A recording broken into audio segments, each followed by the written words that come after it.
good morning, good afternoon, maybe good evening, whatever it might be where you're at. All week we've been talking about discernment and making those decisions. And that theme has just come out as we've discussed these things. But what do we do when we do make a mistake? It's some people just are very equipped to pick up and move on where they're at. Some of us, we get hung up in our past, our mistakes, the regrets, if you will. And that prevents us from moving on sometimes. The Apostle Paul gives us a clue, in fact, a big clue, what to do at those times. My Bible's open to Philippians 3:13, and here's what he says. Brethren, I do not regard myself as having laid hold of it yet. But one thing I do, forgetting what lies behind and reaching forward to what lies ahead. Boy, does that give us some guideposts today? I mean, think about some of the things you've been through. Think about some of the regrets that you might be thinking of or have that nag at you all the time, that nag at me sometimes and most of the time.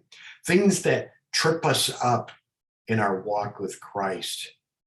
The enemy's perfect at this. He knows exactly when to throw that, if you will, the snowball. Remember those snowball fights we used to get into if you grew up in the Midwest or up north? All of a sudden, somebody would throw a snowball out from nowhere. Bam! You'd get hit with it. The enemy knows how to do that with us. Except his goal is not to have fun.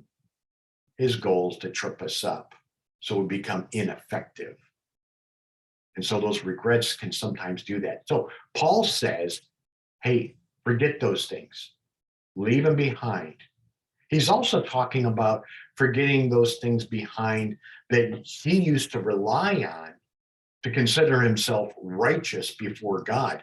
And those things were keeping the 10 Commandments, keeping the law, being very strict and religious.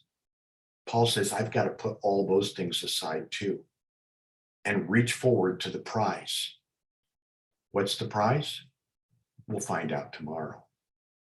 But today, beloved, what is one thing God is asking you to leave behind? Let it go. And then let it go.